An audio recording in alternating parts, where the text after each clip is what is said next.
bye-bye. So, good afternoon o good evening. Kung nasaan man kayo ngayon. Tahimik ngayon na walang ilang araw na walang mensahe ang Diyos.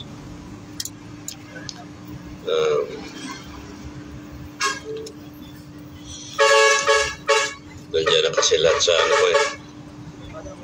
nandiyan na sa lahat ng mga post ko. Nandiyan na sa mga video ko. Ang mga mensahe ng Diyos na ipinarating ko. Siguro naman nababasa na at napanood na ninyo ang mga pinarating ko. Siguro naman nasiyahan na rin yung mga nawatya dahil alam ko talaga maraming umaani doon sa pangungutya. Yung masabi nga ng Diyos na walang matibay na gawa ng tao dito sa ibabaw ng lupa sa power ng Diyos. Kaya lahat ng mensahe talagang ipinarating ko sa lahat.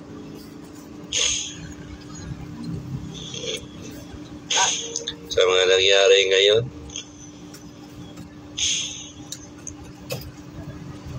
sa mga nakikita ko na baha, kabilaan, sa buong Pilipinas. Hindi na yan bago sa akin. Replay na yan sa akin. Wala. Malungkot man ako, tapos na. Yung nga sinabi nga ng Diyos na darating ang araw na ma-realize ng tao na totoo ang lahat ng ipinarating mo, pero huli na. Yun na yun.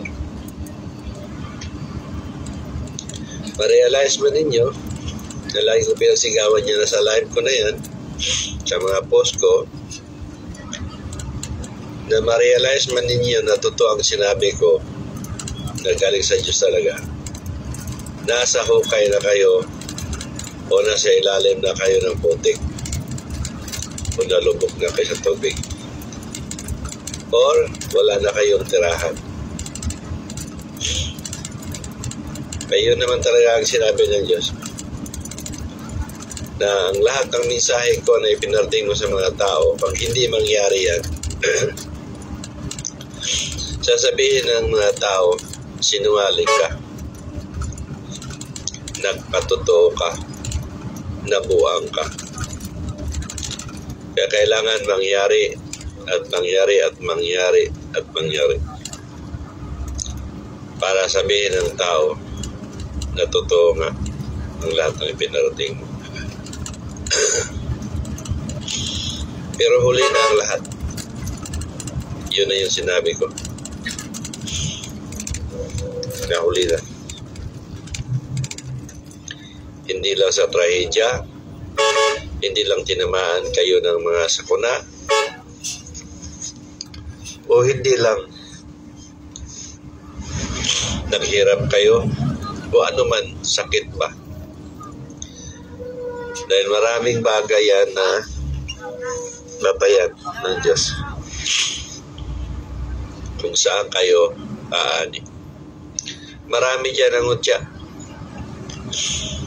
Inabutan sila ng mga maraming problema sa buhay nila. Yung sabi ko sa inyo palagi, ang Diyos ay hindi mamatay tao, pero marunong siya magpabaya. Yung problema dumating sa buhay ng tao dahil walang Diyos na gagabay. Ang problema, dumating din sa buhay ng tao dahil sa kagawa din ng tao mismo. Tulad ng sinabi ni President Marcos ngayon, nasa post niya, na nung nandoon siya sa helicopter, natingin sila sa mga dinaanan nila na kung sino daw yung matindi ang pagbaha, kalbo daw ang kabundukan. Ngayon, kailan lang si Marcos, Bongbong Marcos umupo? Ilang buwan pa lang, di ba? Mula nung pagkapanalo niya sa eleksyon. Samantalang ako, 12 years ko nang pinagsigawan. Nasa mensahe ng Diyos at nasa paniniwala ko na hindi abusuhin ang kalikasan, yung likha ng Diyos dito sa paligid natin. Dahil tayo din talaga ang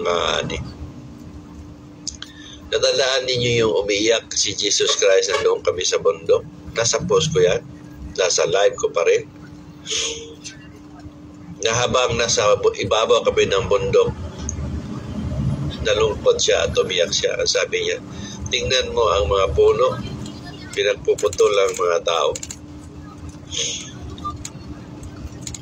Hindi ba nila iniisip na ang mga puno na nilikha ko ay para din sa tao mismo? Panangga ng mga baha, tubig, ulan. Habang nakadunga ako sa baba, na ang lalim na ng tubig, takot ako baka abutin kami sa ibabaw ng bundok. Ano sabi ng Diyos?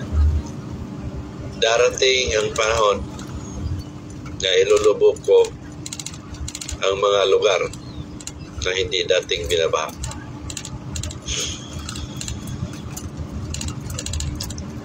Ito na ngayon. Mismo. Siguro maniwala na kayo kay President Marcos siguro. Kasi presidente na siya. Ako, hindi niyo ako kayang paniwalaan. Kasi ordinaryong tao lang ako.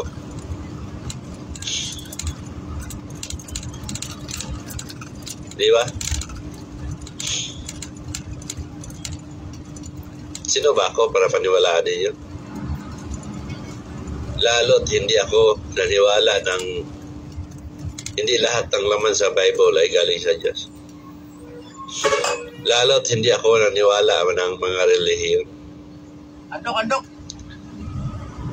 Na yun ang kaligtasan. Lalo't ako ang nagsiwalat ng mga baho o mga gawain ng mga pare at pastor ninyo.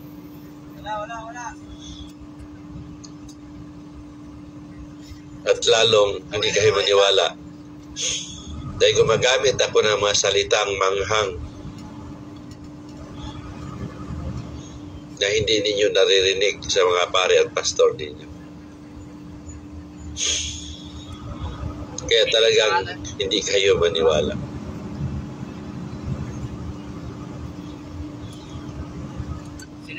Pero sa huli, naghingalo na kayo o kaya nasa hukay na kayo. Dahil alam ko ang tao hindi yan namamatay agad, hindi yan nakakalimot agad habang nasa ilalim ng putik o sa ilalim ng lupa o kaya tubig. Tiyak na iisip ninyo ang mga ipinarating ko na totoo pala ang sinasabi nila sa ulalo. Pero huli na.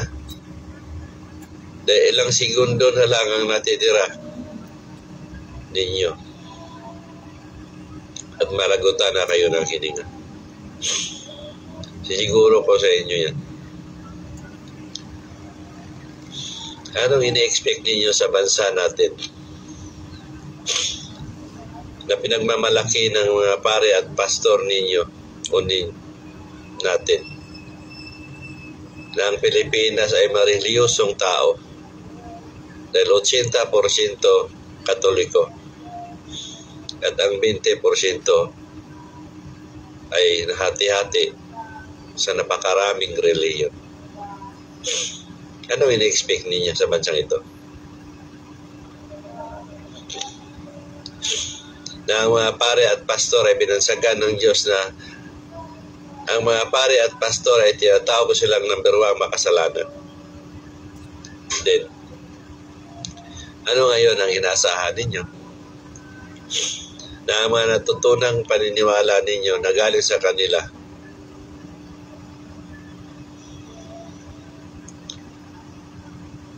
kung tatawagin ng number 1 makasalanan, anong iniisip ninyo? Ano ngayon ang naisip sa paniniwalang nambulatan ninyo? Kung tama ba ang tinuturo nila, tatawagin kaya sila ng number 1 makasalanan? Kaya sila natawag ng number 1 makasalanan kasi sila ang naging ugat kung bakit ang tao nalugmok sa kasamaan. Hindi sila tatawaging number 1 makasalanan kung tama ang tinuturo nila. Kung galing sa Diyos ang tinuturo nila. Kaya sila tatawag ng number 1 makasalanan dahil sila ang mga taong mapaglinlang, mapagsamantala, papanglamang, pangluloko, at higit sa lahat, ginagamit nila sa salita at pangalan ng Diyos sa pagtuturo sa mga tao para kumita ng lipak-lipak na salapi o pera. Kaya kayong mga naniwala sa mga pare at pastor ninyo, ano ngayon ang inasahan ninyo sa sarili ninyo? Malinis? Matino? Maligtas? O ano pa bang magandang mga salitang inaasahan ninyo? Natural. Matawag kayong number 2 makasalanan. Kaya anong iniisip ninyo ngayon? Anong inaasahan ninyo ngayon sa hinaharap? Na ang bansang Pilipinas ay binansagan niya makasalanang bansa. Nasa live ko na yan, nasa post ko na yan. Na sinasabi ng Diyos, darating ang panahon o araw, ilulubog ko ang Pilipinas ng tubig. Ulan. Nasa sinasabi ko na yan, nasa post ko na yan, kasamang mensahe ng Diyos na sabi niya, ihigupin ng tubig dagat, ipapahigop ko ang tubig dagat, dadalhin sa himpapawid at ibuhos ko sa lupa. Hindi pa nangyari yung malawakang baha ngayon. Nasa post ko na yan lahat. Nagpatong-patong na ang paalala ng Diyos sa tao. Ito, nangyari lahat. Kahit saan nyo titingnan, mula 2013 hanggang sa kasalukuyan, hindi na mabilang ang paalala ng Diyos sa tao. Kaya sa tao lang talaga kung paano niya unawain, tanggapin ang katotohanan. Kaya makikinabang talaga kayo. Yun ang sinasabi ko palagi. Makikinabang talaga kayong lahat. Either sa kasamaan o sa ikakabubuti. Kapahamakan o sa kakabuti ng bawat isa.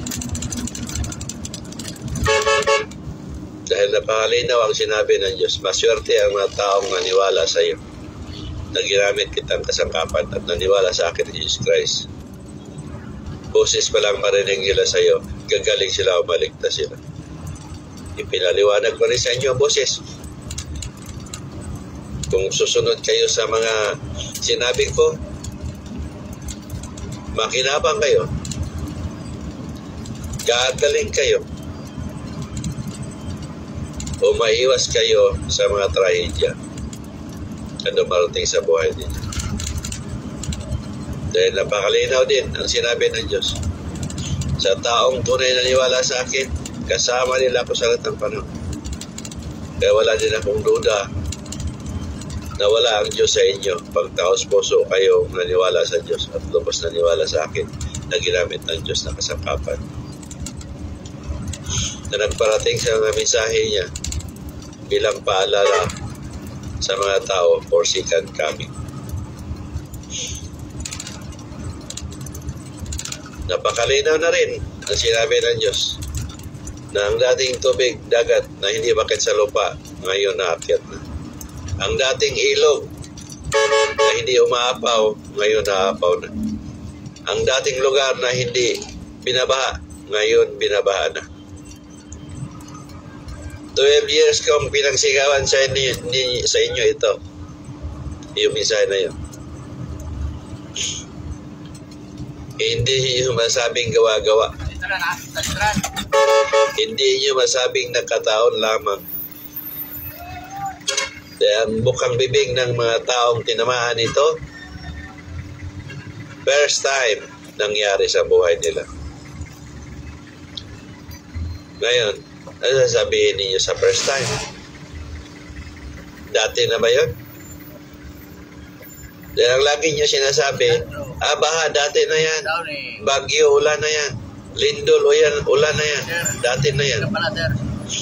O ano pa mang trahedya? Kasi yun yung pangontra ninyo doon sa mga ipinarating ko na mensahe ng Diyos.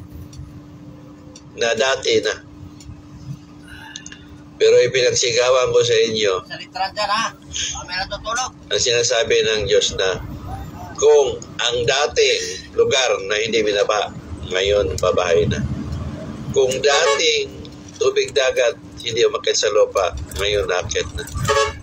Kung dati ang ilog na hindi umapaw, ngayon umapaw na. Kaya ang lagi kong sinasabi sa inyo, ang lahat ng sinasabi ninyong dati, ngayon ay hindi na tulad ng dati. At ito, naglabasan na talaga. Hindi na natin may pagkailayan sa inyo, sa inyo. Hindi na ninyo may pagkaila na hindi ako totoo kasi naririnig niyo palagi o sa inyo mismo nangyari first time sa lugar ninyo. Gustuhin ko bang malungkot? Pero hindi na. Hindi na ako nagkulang. Yun na yung pinunla ninyo. Then yun din ang anihin ninyo.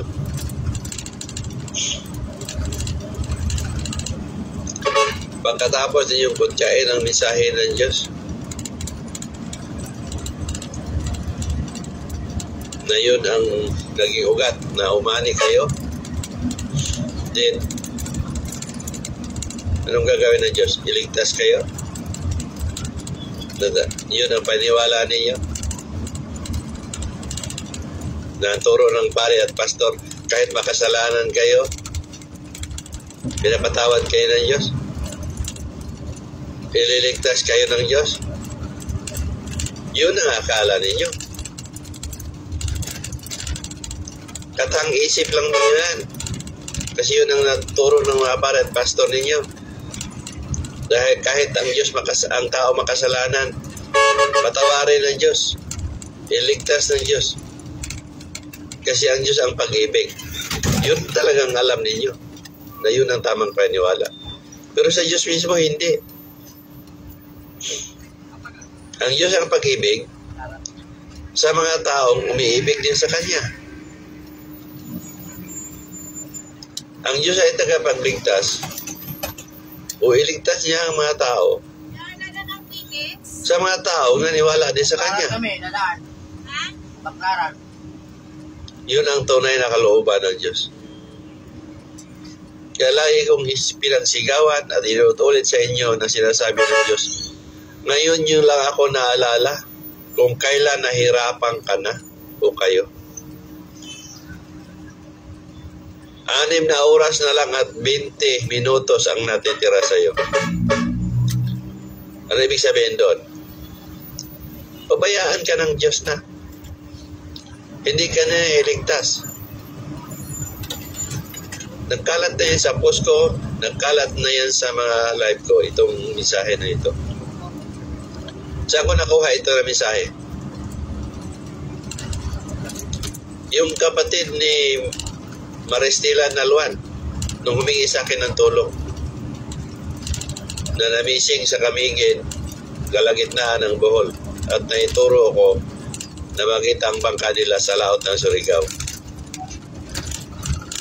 Yun yung time na yun sa bagyong Putsoy. Kung natandaan niyo yun. Doon kami ni Jesus Christ sa gitna ng dagat, nakalutang kami sa hangin. Pinapanood namin yung kapatid ni Maristela Nalwan na taga Camiguin, Bunbun, Katarmang Camiguin. Na nandoon sa bangka. Paano ko manasabi na nakita talaga namin ng Jesus Christ? Dahil na-describe ko yung katawan ng tao, ng kapatid niya, na hindi ko naman nakita. Nasabi ko yung damit ng kapatid niya na hindi ko naman nakita. Nasabi ko kung ano nangyari sa bangka na hindi ko naman nakita. Nasa Australia ako. Ngayon, umiiyak yung kapatid niya nasa ibabaw ng bangka kasi ang bangka niya nabutas. Anong sabi ng kapatid niya na umiyak? Panginoon, iligtas mo ako. Tulungan mo ako. Habang katabi ko si Jesus Christ na magsasalita, ang sabi niya, ngayon mo lang ako naalala kung kailan nahirapan ka na. 6 na oras na lang at 20 minutos ang natitira sa iyo. Yun yung mensahe na yan. Tuwing may lumalapit sa akin, may mga mensahe din ng Diyos dyan na maaari kong gamitin sa pangangaral. Kaya nanggamot ako at nangaral. Ibig sabihin ng Diyos doon sa haba ng buhay ng kapatid niya, nawala man lang Diyos sa puso niya. Wala na biyahe ko ba rito? Hindi ba babae na ano? Paano na niya nasabi?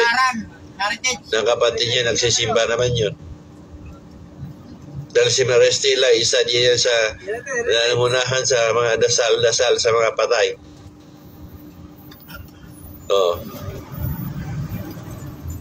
Active sa simbahan. Anong expect niyo sa mga kapatid? Ganon din, pati ang nanay.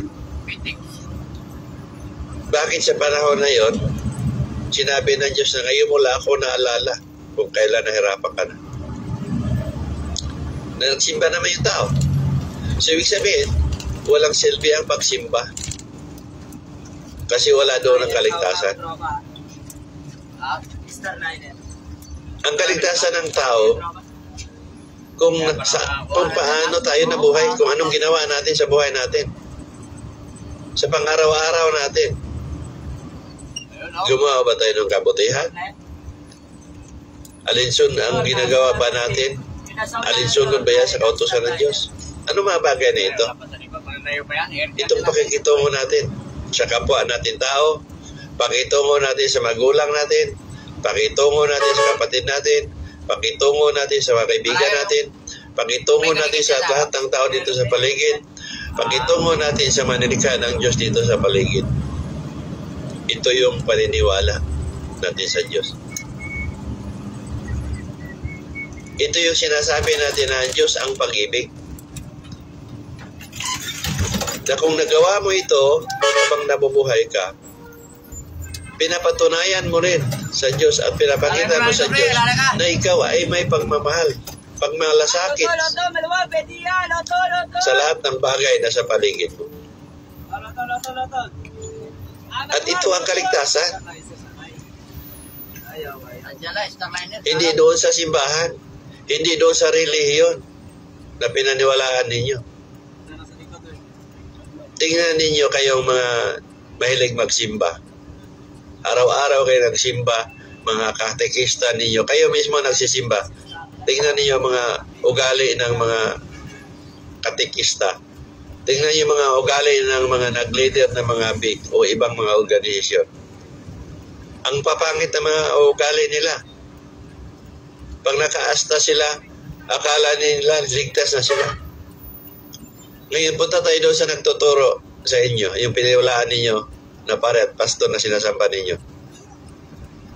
Pare ninyo, mga rapist, mga matay tao, molestia, pangluloko, panglilinlang, papanglamang, papagsamantala. Ganon din ang pastor ninyo. Dahil kahit isang pastor, kahit isang pare, walang gagawa nito. Kasi nagpakilala silang banal, nagpakilala silang pinag-utusan ng Diyos. Kaya walang iisang pare o pastor nagagawa dapat nito. Pero bakit? Mas matindi pa ang gawain ng mga pare at pastor ninyo kaysa inyo mismong naniwala. Lalay ka muna, pre. Ano ngayon inasahan ninyo? Lalay ka muna. Pag ang pare at pastor ninyo ang naggumawa ng katarantaduhan, anong sinasabi ninyo? Tao lang sila, kaya nagkasala. Kita ninyo? Ginagamit ninyo ang pagkatao ninyo bilang isang tao para magpakasala. Diyan ninyo makikita kung gaano ka-inotel ang pag-iisip ng tao. Kaya nagkaloko-loko na ang paniwala ng tao. Kaya wala talagang kaligtasan doon sa paniniwala ninyo. Hindi man kayo maniwala sa akin, wala akong pakialam. Nagsumikap ako magpaliwanag, nagsumikap ako na mag-type, pagsumikap ako maggagawa ng live para maiparating ko ang totoong mensahe ng Diyos para sa kaligtasan ng nakakarami. Nasa tao na ang pasya kung paano ninyo tanggapin ang katotohanan at i-apply sa sarili ninyo.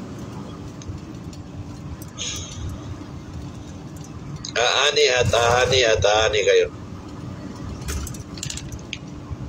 Dahil hindi lang sa panahon ngayon ang meron ng isang tao. Marami pa ang darating. Dahil yun ang sinabi ng Diyos. Sa mga taong hindi naniwala sa iyo, wala ka nang gagawin sa kanila. Marami ang darating. Ipaubaya mo silang lahat sa akin. Nasakit po pa kayo ng text na Tunawain ninyo yan. ayan, sa likod.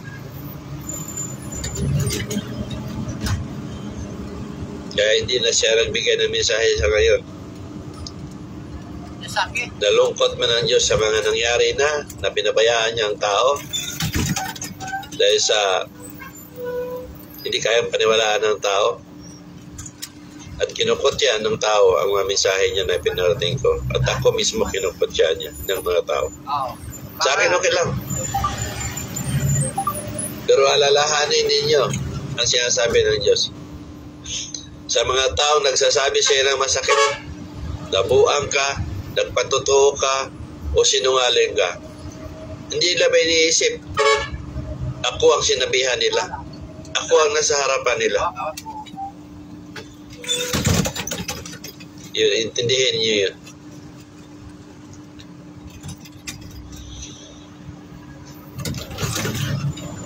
Aani at aani ang tao.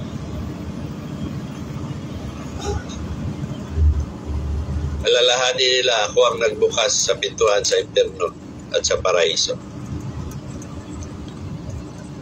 Tuwing nasaktan ng damdamin mo, laging may kapalit. Huwag nila subukan ang kakayahan mo dahil maaaring buhay ang kapalit. Yan lahat. Nangyari naman yan talaga. Kasi nasabihan ako ng mga tao na nag-black magic. Kahit kailan, hindi ako nag-black magic. May black magic ba na ang isinusulat ko ay nakatotoo? Itong mga taong ito, kayo mismo, makikita talaga natin na hindi kayo nag-iisip ng tama. Kung tinuturuan ang sarili ninyo na hindi maniniwala. Kung isipin nga ninyo, may black magic ba? Nakakita ng kasalanan? Gawain ng isang tao kung anong ginawa niya? Paano mangyari yun na black magic na sinasabi ninyo? May na black magic na makakita ng kasalanan ng patay ng tagal ng panahong namatay? May nag-black magic ba na nalalaman ang buhay ng isang tao na doon siya sa ibang bansa, nasa Amerika siya, nasa Saudi siya, tapos nasa Australia ako, o nasa Pilipinas yung tao? Nalaman ko kung anong pagkatao niya, nalaman ko kung anong meron sa buhay niya. May nag-black magic ba na isulat kung tumbukan ang mga trahedyang hindi pa dumating? 5 buwan, 3 buwan, 1 taon, o 6 na taon o 7 taon na isulat ko bago nangyari. Yun ba yung black magic sa inyo? Wala nang kaibahan yan sa sinasabi ninyo na anti-Christ ako. Nakapag-aral kayo, ang tataas ng narating ninyo, ang gaganda ng mga title na pinaghawakan ninyo sa natapos ninyo sa pag-aaral. Kasama na yung mga pare at pastor ninyo na ang pare ninyo nag-aaral sa mahigit 10 taon. Pero sinasabi ninyo, anti-Christ ako. Paano nasabi ng anti-Christ? Yung gawain ko, ang ginawa ko, nagparating ng mensahe ng Diyos. Ang ginawa ko, ipinakilala ko si Jesus Christ na tunay na Diyos. Ang ginawa ko, ipinagtanggol ko ang Diyos. Ipinaglaban ko na ang Diyos ay Diyos. At ang Diyos ay hindi dapat gamitin ang salita at pangalan ng Diyos para kumita ng pera.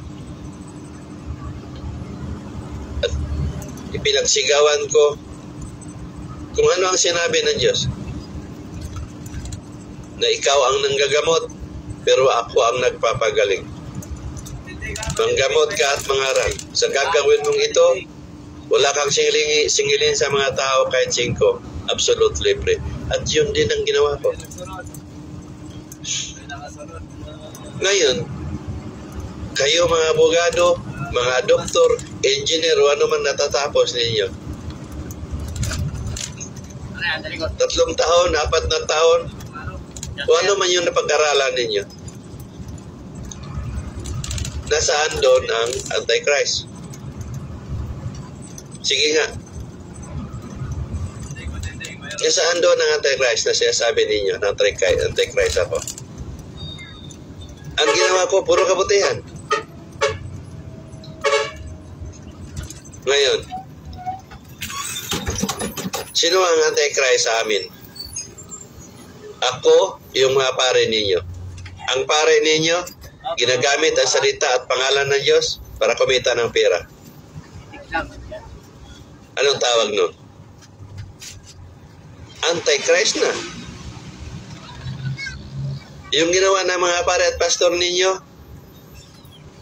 pangloloko, panglilinlang, papanglamang, pagsamantala, mga ripis, molesya, mga bakla, Mamatay tao.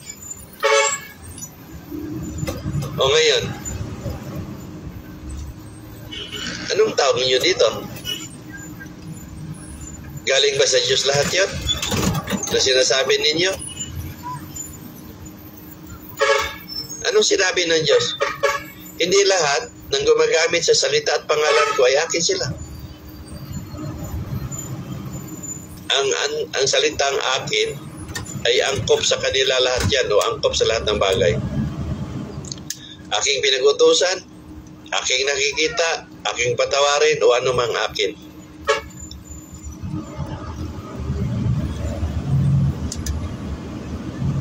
Yan mga mensahe ng Diyos lahat yan na pinagsigawan ko sa loob ng 12 years.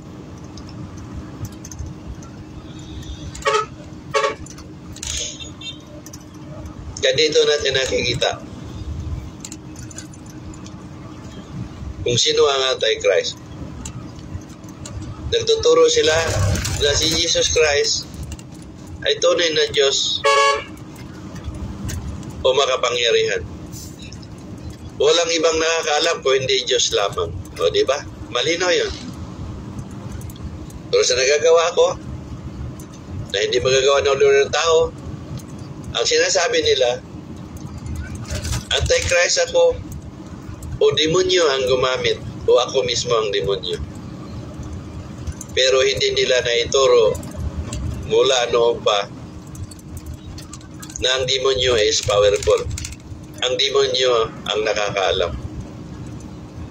Bukang bibig nila yan na Diyos lang nakakaalam. Naisulat ko, sinasabi ko palagi sa sulat ko o sa video ko na sinasabi ni Jesus Christ. Ang sabi ng Diyos, yun ang silagi ko sinasabi. Kung anong ipinapakita ng Diyos, sinasabi ng Diyos, sinasabi ni Jesus Christ, yun ang sinasabi ko. Ngayon, sabi ng mga tao nito, o kayo mismo, na demonyo ang gumamit. Paano nangyari yun? Nasa sinusulat ko mula noon pa, Jesus Christ, o ang Diyos mismong Spirit, na si Diyos Ama. Narinig ko ang boses. Hindi ko naman sinabing demonyo yun. Hindi ko sinabing demonyo ang nagsabi. Hindi ko sinasabi na Satanas o ano man. Pero sa inyo, demonyo ang gumamit. Samantalang lagi ko pinasabi na nagsabi si Jesus Christ. Ang nagsabi ang Diyos. Na yun din ang naririnig ninyo sa turo. Diyos lang ang nakakaalam. At ang dala-dala ng mga pare ninyo, si Jesus Christ. Ang binabanggit ko palagi, si Jesus Christ. Ang sinasabi ni Jesus Christ, ikaw ang nanggamot, pero ako ang nagpapagaling. Diba? Paano nangyari yun? Na itong kaya kong gawin ay galing na sa demonyo. Na hindi naman naituro ng mga pare at pastor ninyo na demonyo lang nakakaalam at demonyo ang makapangyarihan. Kaya nga sinasabi nga ng Diyos, mas mabuti pa ang mga bata o mga taong walang pinag-aralan na nakaintindi pa at nakapangunawa o nakaunawa. Pero ang mga taong mataas ang pinag-aralan, sila pa yung hindi nakaintindi at hindi nakaunawa. At yun din ang totoong nangyari sa buhay ng tao ngayon.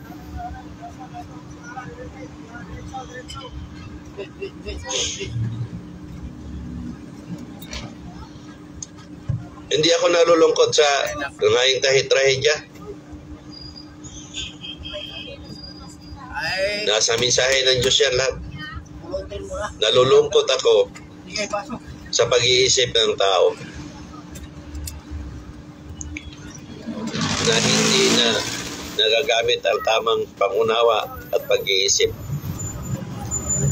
dahil sa turo ng pare at pastor ninyo na wala na kayong karapatang gumamit sa sarili ninyong pangintindi, pangunawa at pag-iisip. Pinaubaya ninyo sa pininiwalaan yung relihiyon at mga pare at pastor ninyo. Kaya aani talaga kayo. Marami at maraming darating. Maniwala kayo sa akin o hindi. Basta, one day, soon, kantahin ninyo yan. One day soon. Darating sa inyo mismo.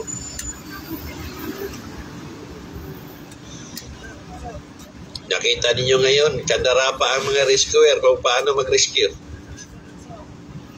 Ano sabi ng Diyos?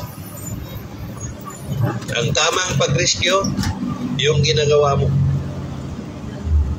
Dahil wala nang re-rescuehin ang mga tao. Pero dahil hindi maniwalaan ang tao, ang pinarating ko at kinukutya pa ang mensahe ng Diyos at ako, din.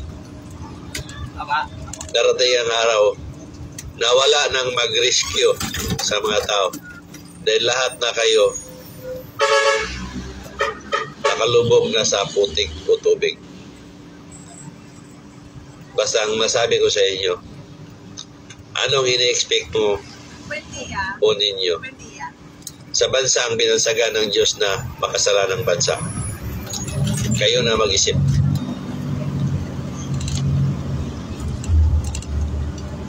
Kung paano nyo nawain.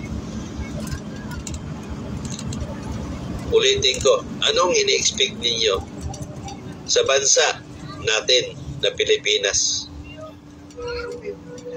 na binansagan ng Diyos na makasalanang bansa? Ngayon, pag may time, mag-isip-isip din kayo. So hanggang dito na lang muna sa pagkikita natin muli. Magandang umaga and God bless sa lahat.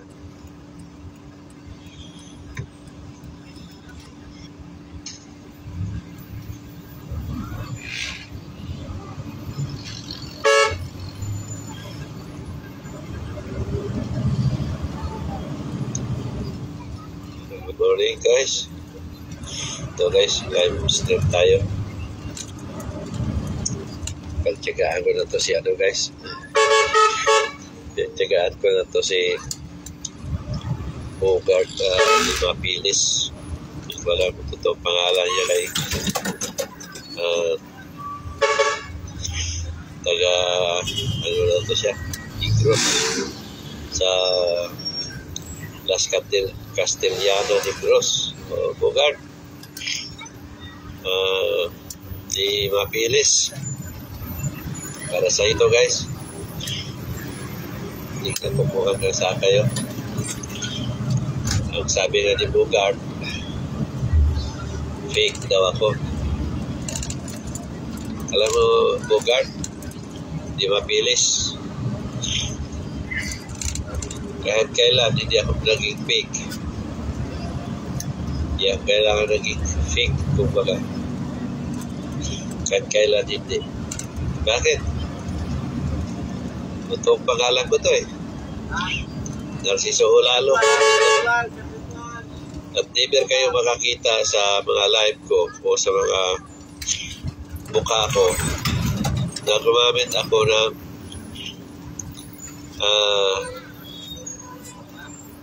ano yung ginamit nila ngayon? Yung paibaybahin yung mukha mo. Never ako magkaroon ng ganyan. So, hindi yan fake. Saka sa mga picture ko, walang binago rin dyan.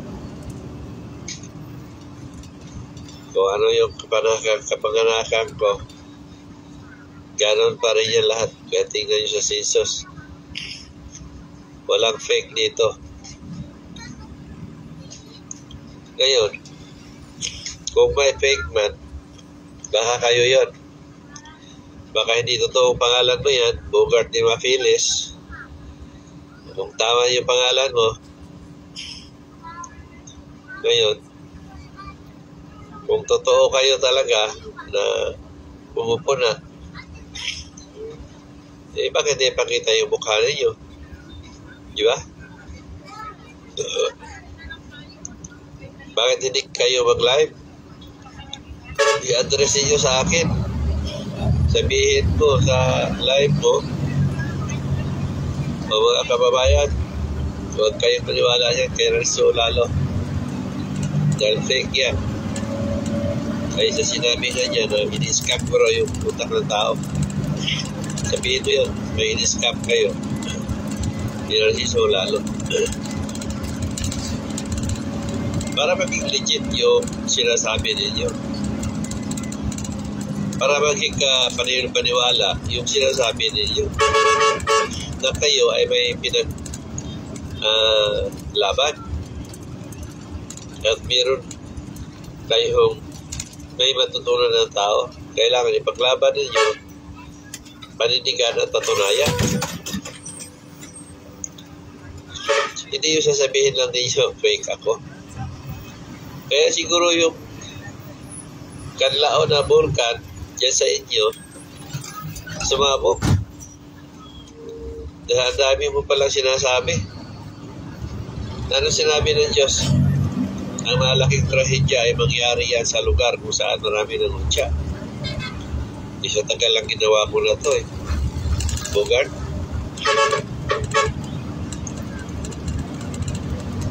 Wala pa ako ng 2010. Alisin ko na lang yung 2010 hanggang 2013. 12. Kasi 13 kasagsakan ako sa Facebook. Sipin nyo, kung ilang taon yun. 14 years. Baga. Sipin nyo gano'ng katagal yun. Huwag ko sabihin na hindi ito pumalat. Nasa lahat ng social media ako. Kung isipin mo mabuti. Paano ako naging fake? Lantaran ako sa mga tao. Nagprosada ako ng gamot ng personal kahit saang lugar. Isipin ninyo yan, no? Kung fake ako, sa Camiguin, naka-4 na prosada ako sa mga court. Sa Budbud Camiguin, sa Sakay Camiguin. O, isipin mo yan, kung fake ako. 4 na bisis o 5 sa Camiguin. Sa Cagayan de Oro, naka-6 yata ako o 5. O, sa Makabalan, sa Tagulwan, sa Bugo. O, isipin niyo yan, kung fake ako. Lumalakad ako na walang bodyguard. Walang gwardiya. Na mukhang bibig ko yung mga pare at pastor ay manluloko, manlilinlang at mapanglamang sa kapwa. At ako mismo ang nagsasabi sa mga tao o sa social media na ang sabi ng Diyos, ang mga pare at pastor ay binansagan ng labiruan makasalanan. Isipin niyo mabuti yan, Bogart.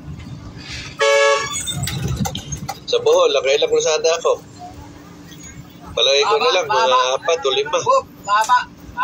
O, sa Dawis, at saka sa Pilaran, ilang beses yun. Sa Bingang, meron. Ngayon, sa Cebu, naka-4 o 5 beses ako sa Cebu. Sa Ginapsan, Cebu City. At saka sa Balamban. Sa Ginapsan, naka-2 yata o 3. 2. Sa Balamban, 2. So, isipin niyo yan. Bogart, di ba Pilis? Ngayon sa Manila. O. Nakailan ko sa Manila. Naka-4 din siguro. O 5. So, sa Tagaytay, bago sumabog yung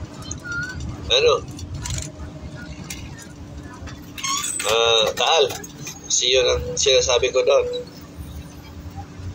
Mga ilang taon pa, ilang buwan pa bago sumabog yung unang pagsabog ng mga Taal. Itong mga ilang taon na kalipas. Hindi ito ngayon na pagsusunod ng pagsabog. So, sa Pasay, nagkaroon ako ng pasada sa Pasay. Sa Cavite, Kailan ako sa Cavite. Sa Bataan. O, meron pa sa Bataan. Sipin mo mabuti yan. Bugard. Tapos, nasa social media ko, lahat ng social media. Mamili ka. YouTube, Pinterest, Vlogger, Twitter, at marami pang iba. Ngayon, sasabihin nyo sa akin, ako, fake. Tatawanan ko lang kayo, Bugard. Kahit sino pa kayo. Hindi ako uuro. Paniwala ang pag-usapan. Kung fake lang ako, Bugard, matagal ako sinugod ng mga pare at pastor. Pakisak ka pa.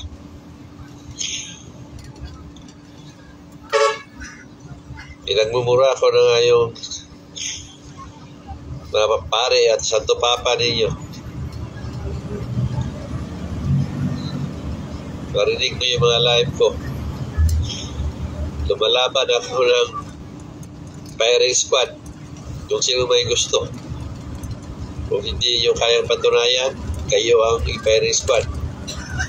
Sinasabi ninyo na kayo ang tunay at totoo o kausap ang Diyos ang pinag-utusan, then tapatan ko. Bawat sinasabi ninyo na hindi nyo kayang patunayan, isang bala. Tumbok sa puso ng tao para matulukan yung sinasabi natin. Kung hindi ako totoo, para matulukan. At kayo din, para matulukan. Yung post ko na yan, Bugard, 2013 pa siguro yan. Nalaban ako ng firing squad. Hindi ko tinanggal yan sa Facebook. Katunayan, hindi ako marunong matakot. Dahil tunay at totoo ako pinag-utusan ng Diyos.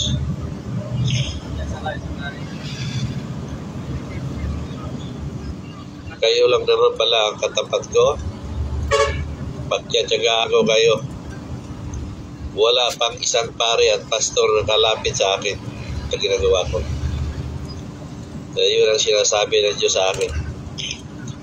Walang pare at pastor na makalapit sa iyo at walang media na magigialam sa iyo. Sa loob ng 40 years na malinaw, walang media nakikialam, pero marami na akong media nakausap. Si Pinipil Bugard. Dominica. Nasa mensahe ng Diyos yan, bago pa nakausap ko ang mga media na yun. Nakita mo sa krusada ko, nakasurot pa ng media yan. Yung naganaw sa akin sa Bohol, ninja pa. Na magkrusada ako, maggamot ng personal. Tapos sasabihin ninyo, fake ako. Wala kayong makikita ang fake, Bugard. Kung may fake man, na sinasabi ninyo, ikaw yon, mga pare at pastor ninyo, sila yung fake. Bakit? Sila yung walang backup na Diyos. Sila yung walang patunay na pinag-utusan ng Diyos. Ang pagsasabi nila na pinag-utusan sila na walang backup, isang patunayan na sila ay isang impostor, huwag pagkunwari, mangluloko, malililang at mamanglamang sa kapwa. So, total, fake sila o kayo. Pero ako, may backup ang Diyos, Bugard. Di mo ako kilala. Alam ko, kilala mo na ako. Siya sabi mo na hindi ka marunong magbasa kasi hindi ka na pag-aaral. Oy, iho, hindi ako pinaganak kahapon para ilagay mo sa bulsa. Di ba? Makapag-comment ka ba ng fake, gumagamit ka pa ng English. Tama ang spelling ng fake mo. So sabihin mo, hindi ka nakapag-aaral. Hindi ka siguro makapag-comment ng gano'n. Tapos i-scam ang mga utak ng tao. O di ba, gumagamit ka pa ng scam, tama ang spelling. Tapos ang sinasabi mo na hindi ka nakapag-aral, unood pa lang eh. Makikita ko na sinungaling ka at ikaw ang fake. Sinabi mo, hindi ka ba nakapag-aral. Pero sa mga sinasabi mo, tama ang spelling at tama yung komento mo. Sa sinulat mo. Tinan ko yung wall mo. Yung mga sinasabi mo, mga comment mo, yung post mo. Di ba? Nakapagsulat ka, tama. Nakapagsalita ka ng tama. Tapos sasabihin mo, hindi ka nakapag-aral? Pwede, siguro na hindi ka makapagsulat kasi hindi ka nakapag-aral. Pwede ka lang magsalita. Pwede ka makaunawa, pero hindi ka makapagsulat kasi hindi ka nakapag-aral. Baka pangalan mo pa nga siguro, hirap ka na magsulat. Masulat ka ng mahabang sentence, tama ang spelling. Tapos sasabihin mo sa akin, hindi ka nag-aaral. Ito'y iho. Hindi ka uubra sa akin. Kung ako lang tapatan mo, mangangamuti ka sa akin. Maniwala ka sa akin. Kahit tapatan tayo. Yung sinasabi mong fake, patunayan mo yan, mag-fire squad ako. Pero pag hindi mo papatunayan na fake ako at totoo ang mga sinasabi mo, kayo ang totoo, kayo din yung inspiring squad. Tagal ko ng kinama ng mga pare at pastor ninyo. So, walang kumasa. Kahit kailan, hindi ako tinutubuan ng takot na tapatan itong mga manlulukong pare at pastor ninyo. Diyos ko, pagkakitaan ninyo.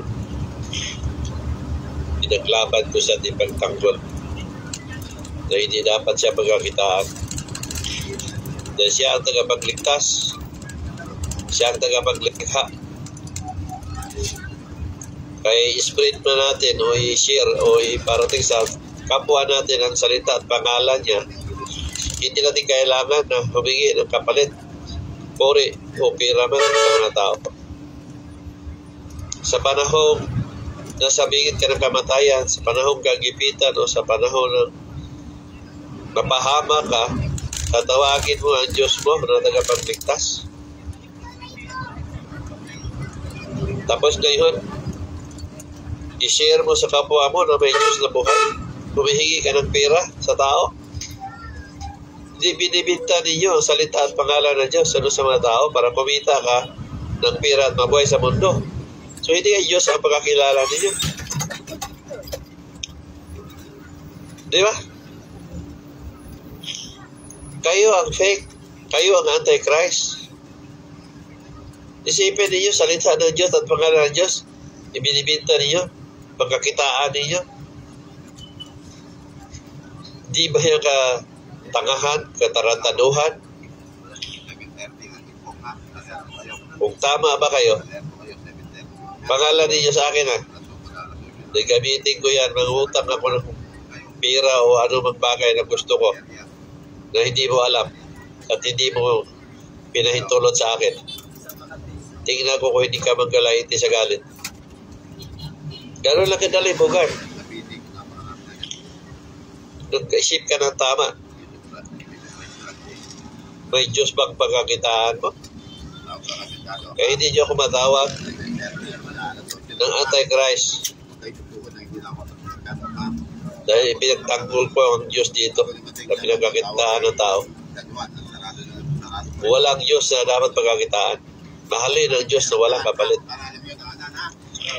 Ngayon, kung magtanong ka sa akin, paano ko patunayan? Dahil sinabi mo nga, hindi ka marunong magbasa, hindi ka marunong magsulat, kasi hindi ka nakapag-aral, baka dito sa live na to, maintindihan mo at manawaan mo. Kung magtanong ka sa akin, paano ko patunayan? Maraming video dyan ang mga taong ginamot ko. Iba't ibang klaseng sakit na gumalik. Maraming mga tao dyan na sasabi sa video nila nabuhay pa ang pamilya nila. Nasabi ko na ang pamilya nila, isa sa pamilya nila ay mamatay na. Sa henerasyon natin o sa henerasyon mo, wala pa kayong nakikitang tao na magpagsabi na ang tao buhay na yan, na wala pang sakit o may sakit man, na mamatay. Ako pa ang nakapagsabi niyan. Hindi lang yun isa, dalawa. Marami yan sila. Wala pang isang tao na hindi mo kilala at wala kang kalam-alam kung anong gawain ng isang tao na yun. Na malalaman ko kung ano ang gawain niya. Lalo na itong mga pamatay. Itong namukot ng ulo. Itong nagtsap-tsap ng mga tao. Na hindi ko alam kung ano ginawa nila sa buhay nila. Asawa nila, hindi nila alam. Pero nalaman ko yan isa-isa. At ano pang ginawa nila sa panahon na yun. Makakita ko ng kasalanan ng tao. Makakita ko ng parating. Umaga pa. Sino makakita dito? Di ba? Di ba Diyos lang? Sarado na Ayun. di ba? Bakit ko nalaman to? Kasi nandoon yan sa backup ng Diyos. Bogart, di ba Pilis? Ano sinabi ng Diyos? Babalikin kita sa lupa. Tapos pagpabalik mo, bibigyan kita ng power of mind. Ang power of mind mo na yan is powerful. Dahil makakita ka kung anong meron sa isang tao. Kung anong meron ha, malinaw yan. Wala akong binago yan. Pero mas powerful yan pag naging espiritu ka. O yan ang Bogart ha, pag naging espiritu ako. Dahil makakita ka ng kasalanan ng tao, buhay man at patay. At higit sa lahat, makakita ka ng parating. At ito yung pahapon ko, Bogart. Pag nasubrahan ang pangungot siya ng isang tao, maniwala ka o hindi, marami na akong pinalo. At nakikita ko rin, si Jesus Christ mismo ang mamalo habang pinapanood ko ang taong nangungot siya. I-describe ko lang sa iyo, Bogart, kung anong meron sa panahon na mamalo ako o si Jesus Christ. Ang hawak ko, o hawak ni Jesus Christ, parang buntot ng pagi. Para alam niyo, hindi ko to ini-explain noon. Para alam niyo, bakit talo ko o bakit talo ni Jesus Christ? Parang kidlat na tumatama sa isang tao. Tawag si Mercado. Hindi ako naawag pumalo at si Jesus Christ at may pahabol pa siya habang pinapalo. Yun ang dapat sa mga tao na hindi nag-isip ng tama. Ngayon, ituloy-tuloy mo yung pangungutya mo para masiyahan ka. Hindi kita tinatakot. Sinasabi ko lang dahil ito ang buong katotohanan. Pero hindi ninyo ito mapaniwalaan, guys. Kasi wala pang nakita na pinalo. Pero sa lahat ng nangutya, Ayan. halos daan o daan at sigit pa sa nakilala ko na naglaho na parang bula nasa ilalim na ng hukay. Meron dyan dalawang pastor kung kita niyo. Tayo. Ang kabaong na dyan. Totoo po yan. Talagang namamalo ako. Kaya sabi ko lang sa inyo, gusto niyo subukan? Gawin niyo. Nagulat na lang kayo bukas makalawa na meron na kayong naramdaman na hindi nyo nakikita kung paano nangyayari. Yun ang sinasabi ng Diyos. Sa lahat ng mga nagsasabi ng masakit sa iyo, laban sa mga mensahe ko, hindi pa inisip na ako ang sinasabihan nila. power ng Diyos ang kalaban nila at maaaring buhay ang kapalit. Isipin mo yan. Diyos ang nag-uuto sa akin dito. Kung ano man yung sinasabi nyo, aanihin at aanihin ninyo. Kaya ako, kayo mga baguhan na hindi nyo kilala, kilalanin nyo muna bago kayo marakada. Baka magulat na lang kayo paano nangyari na hindi naman kayo dating may sakit. Baka maglaho kayo ng parang pula.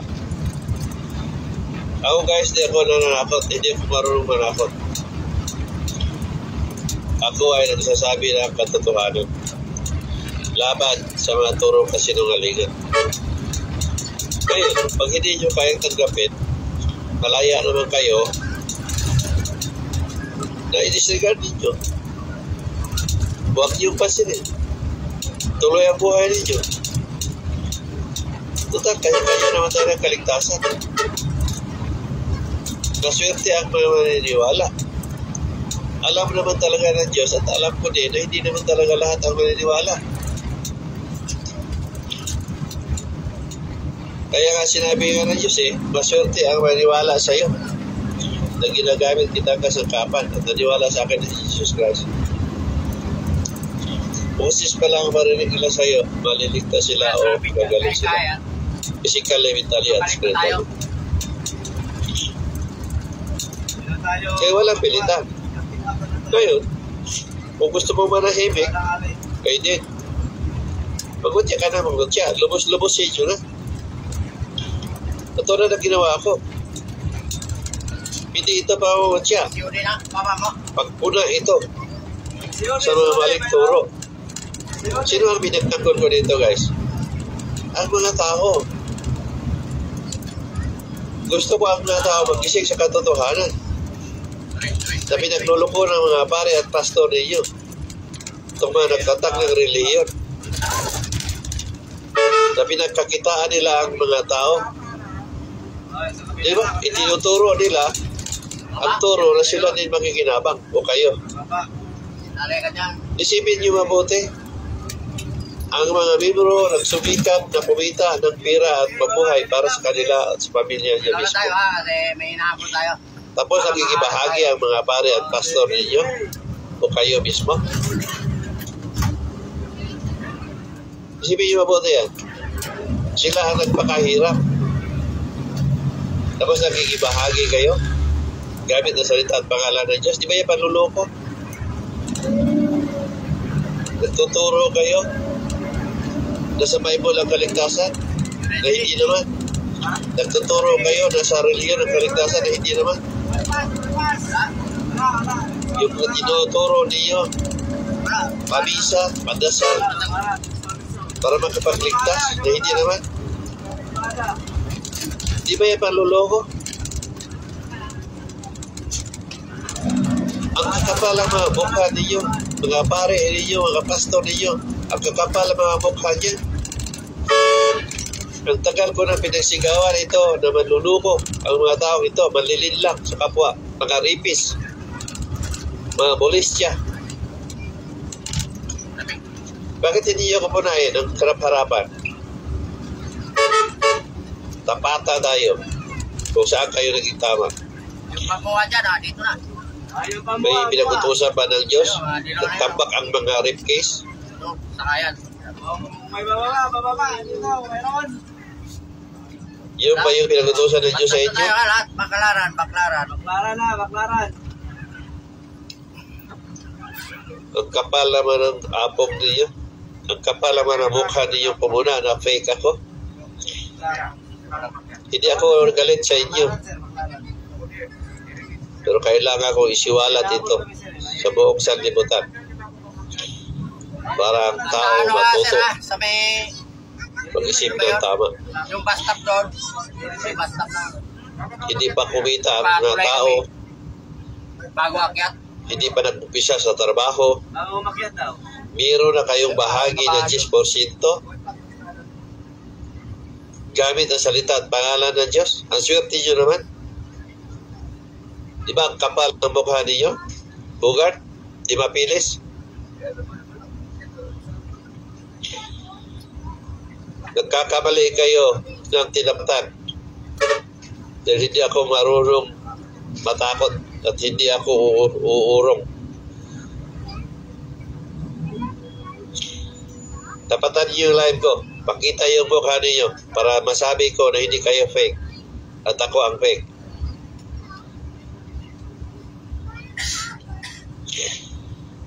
Kung kayo lang naman,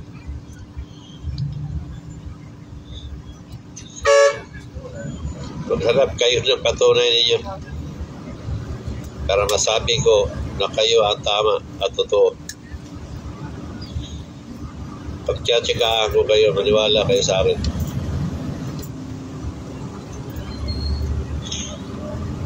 Hindi nyo ba alam na bawat nangungutya sa akin, yun ang papasigla sa akin, nagbibigay sa akin ng saya at vitamins.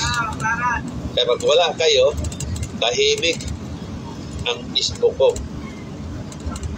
At ito, ililipat ito sa YouTube para kumalat sa buong sanlibutan. Ngayon, i-download mo to, ibigay mo sa mga kasamahan mo, o pastor ka man o hindi man, ibigay mo sa pastor mo, ibigay mo sa pare mo. Na pader, o pastor, sinabi nitong taong ito, nagduro makasalanan daw kayo. Mga ripis, nanluloko, manlilidlang, mga pulisya, mapaglamang, nanluloko, ano pa. Ngayon, ibatawag niyo ako sa korte. Himay-himayin natin kung saan kayo naging tama. Hindi kayo mabigo.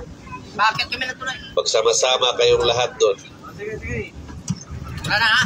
Marami versus isa. Tatapat ako kayo.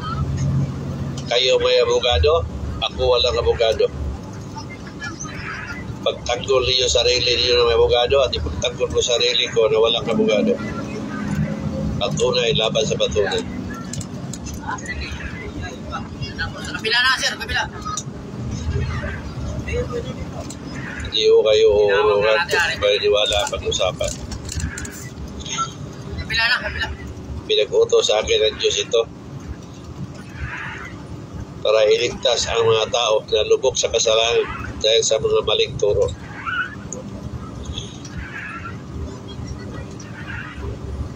Ngayon, sasabihin ninyo ako ang fake. Kahit kailan, hindi ako naging fake. Tunay at totoo akong pinag-utusan ng Diyos. Ngayon, kung nagbulag-bulagan ka, nagbingi-bingihan ka, then, dagdagan mo yung pangungutya mo para makikinabangan mo yung buntot ng pagi. So, parang biglat pag tumama sa katawan mo. Hindi lang 10 tao ang nakakaranas nito na naglaho na. Marami na. Anong sabi sa Diyos? Marami na ang nangamatay na nagsasabi ng masakit. Hindi mo lang alam dahil hindi mo sila kilala. Pero sa kilala ko, marami na. Lalo na sa kamag-anak ko, marami na sila. Bago pa sila nawala, sinabi ko na.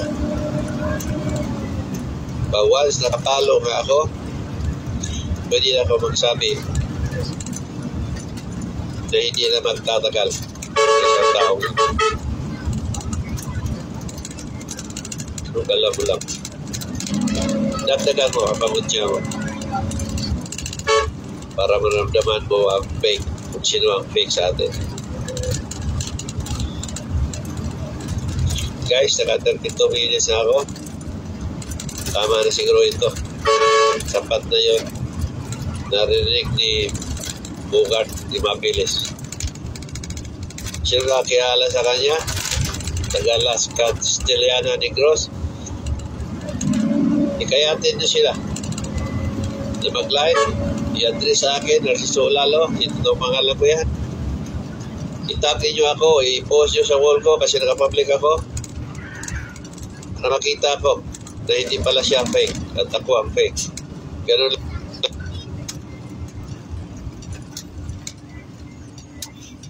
Shell, Bindia. Shell. Bindia. Good evening guys, good evening. Makati. Ito guys, siya na. May dinilig ko yung una kasi nasingitan ng tawag at matagal. At nakali ako naka-open uli kasi may tumawag din, nagpagamot. So, ito guys, balik lang natin. Tagal din ako pinaka-live. Yan, gusto ko rin maka-live at paano. May share ko rin sa inyo bilang replay, bale. Yun naman yung pili ng Diyos na kailangan ulitin natin ito para matuto sila. Ito na, pamakati. So ito guys, share ko sa inyo, no?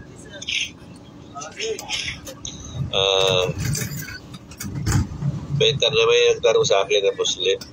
Isa siyang Muslim guys, nagtanong sa akin na nurse, naniwala ka ba na after death, pag namatay ang tao, babalik pa dito sa mundo ng mga buhay? Sabi ko, ang sagot ko din sa agad, oo naman, babalik tayo sa mundo ng mga buhay. Sabi, imposible naman yun. Pero English yung guys ha. Yung sabi ko, gusto mo i-explain ko sa'yo,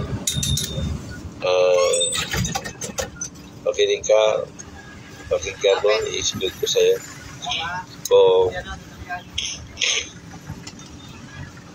paano at bakit. So, ayun guys, sabi ko sa kanya na after death, meron tayo ibang buhay. Yun yung sa spiritual ng tao. Kung baka itong tatawagin natin kaluluwa o spirit. Ngayon,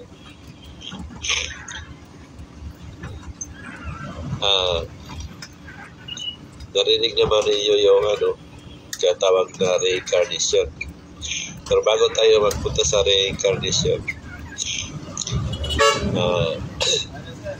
dito muna tayo, sabi ko, dito muna tayo sa after death. Yung sabi ko sa kanya. So, ang after death, sinasabi ko na ang Diyos ay naglaan ng impyerno sa kabilang buhay. So, dahil naglaan ng Diyos sa impyerno sa kabilang buhay, ibig sabihin may gamit. Hindi pwedeng walang gamit. Kasi kung hindi gagamitin niya,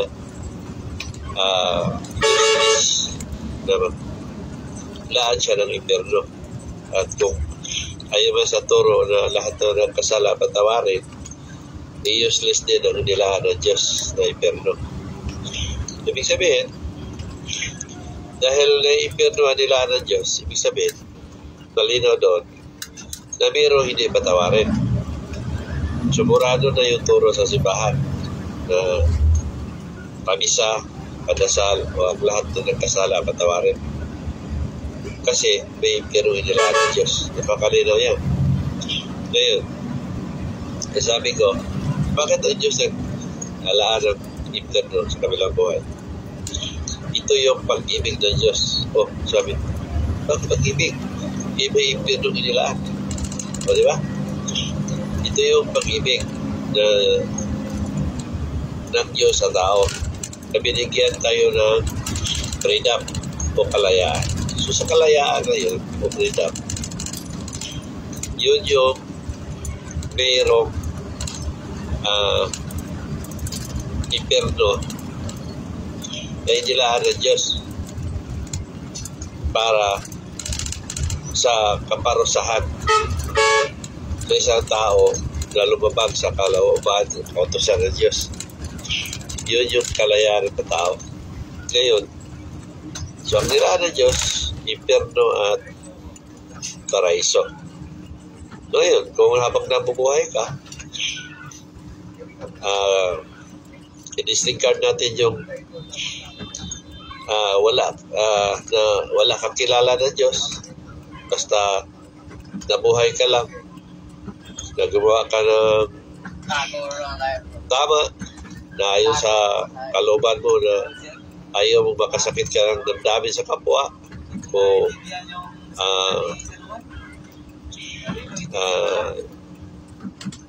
inalagaan mo ang mga bagay dito sa paligid kasi wala kang kilala ng Diyos eh.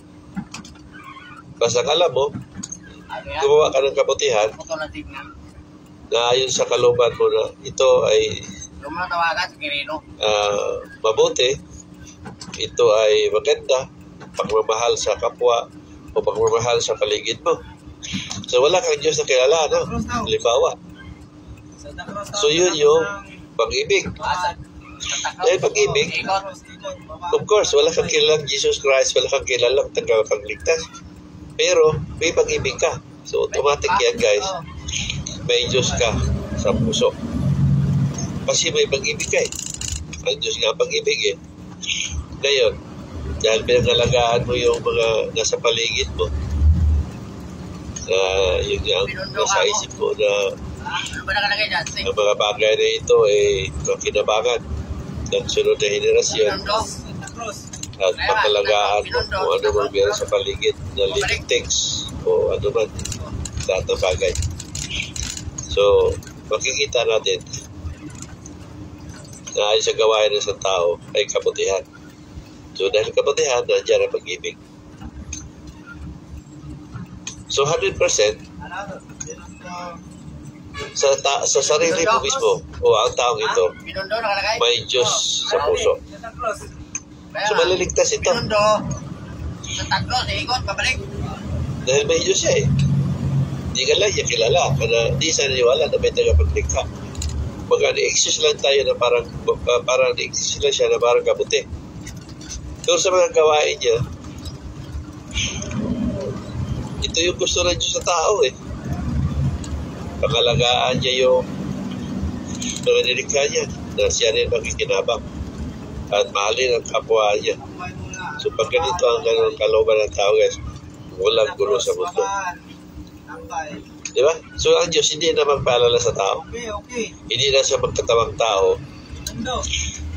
para magpakilala sa tao na may Diyos na nagkapaglikha at may Diyos na buhay. Kung ganun lahat ng kalooban ng tao. Dahil hindi, kaya ang Diyos na katawang tao. So balikan natin yung guys, yung sa tanong ng Muslim na babalik ba, may babalik ba tayo, babalik ba dito sa mundo ng buhay para may share ko sa inyo din ang tamang paliwanag. Ngayon, sabi ko, doon naglaan ng Diyos ng impyerno para sa kaluluwa ng namatay para doon ilagay ng Diyos doon ang hatol niya para pagsilbihan niya yung mga nagawa niyang kasalanan na hindi niya napagsisihan noong buhay pa. Ngayon, kung ano ang hatol, yun ang sabi ko, kung anong hatol ng Diyos, depende sa bigat ng kasalanan niya, katulad ng batas natin sa lupa. Kung magaan ang kasalanan mo, ilang tao ka lang. Kung mabigat, life sentence ka, o 2 life sentence ka, yun ang hatol ng Diyos doon sa ano na yun, doon sa kaluluwa.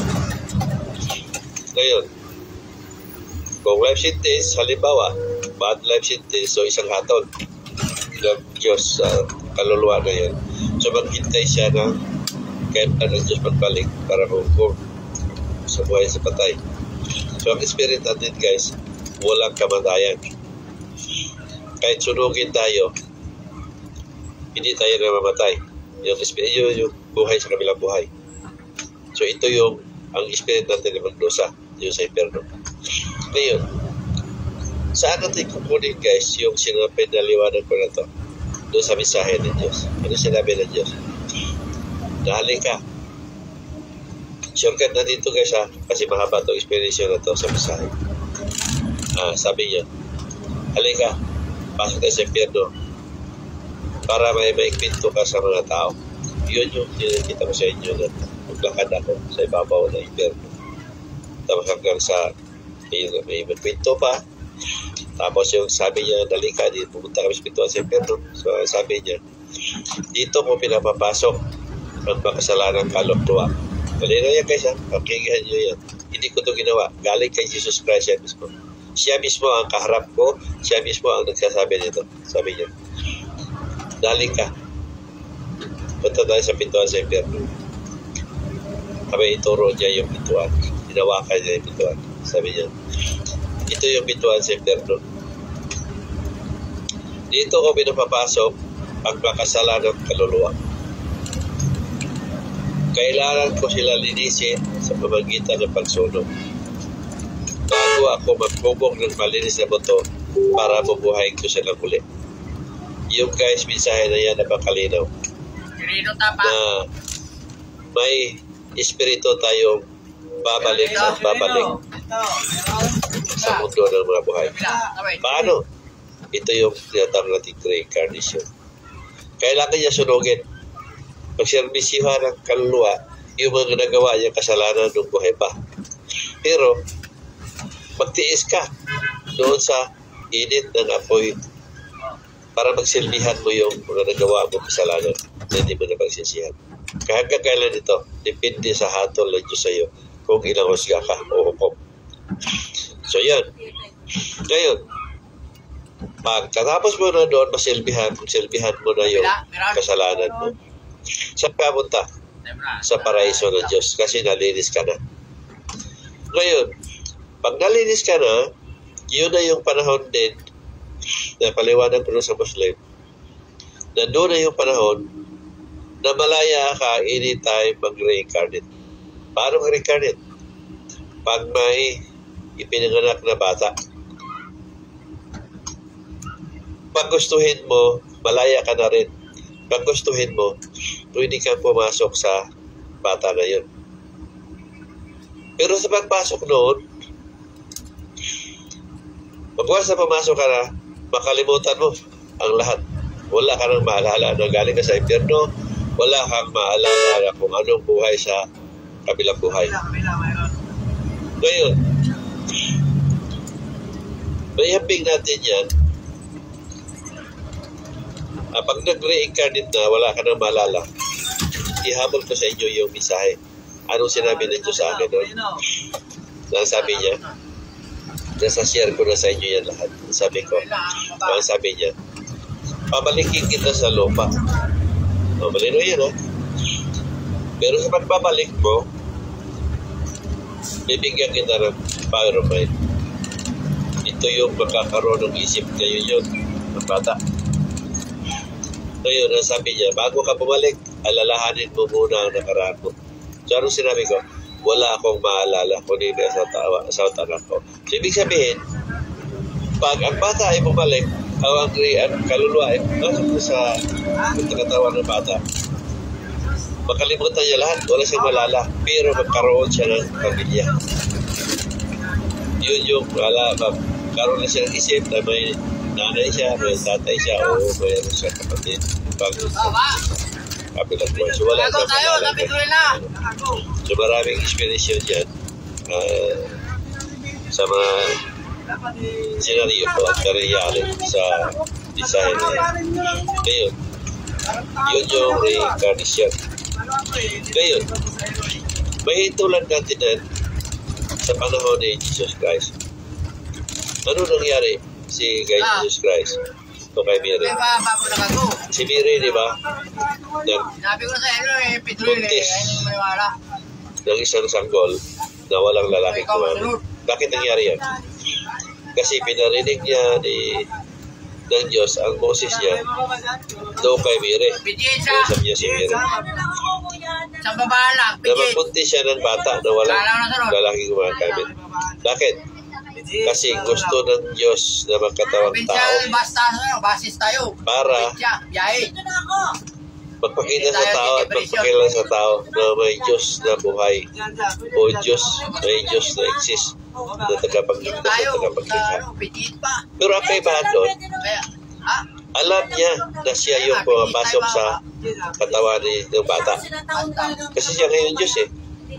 Siya na yung powerful eh. Siya yung power of mind eh.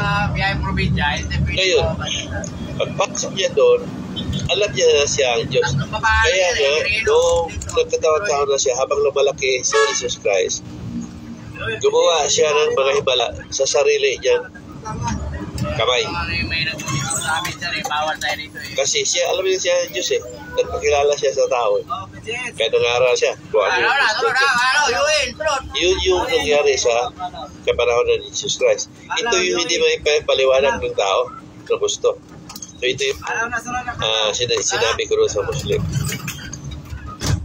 So ngayon, pagkatapos ko magpaliwanag sa kanya, tungkol nito, nagtanong siya sa akin. Kasi nasagot ko yung mga tanong niya. Paano ko daw nasabi yun? Hindi sa mensahe din. Sabi niya, anong nauna nurse? Yung mensahe o yung sinabi mo ngayon? Sabi ko, of course, nauna ang mensahe. Kaya ko na ipaliwanag sa iyo ng mabuti at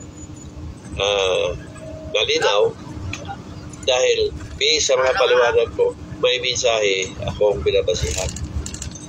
So ito yung pinapaliwanag ko. Sabi ko sa kanya, paano ko nasabi na ang reincarnation meron? Kasi based mismo sa espiritu ko. Sa mensahe na yan, naipos ko na, hindi ko alam kung nabasa na yun. Sabi ko, may mensahe yan. Sabi ko, kasama ko si Jesus Christ. Anong sinabi ni Jesus Christ? Nung nakita ko yung bata, nakita namin yung Christ, nanay, babae, na nagluwal ng bata. Ngayon, ang sabi ni Jesus Christ sa akin, sige, pumasok ka na dyan sa katawan ng bata. Yun ang sinabi ni Jesus Christ sa akin. Ito yung nasa mensahe.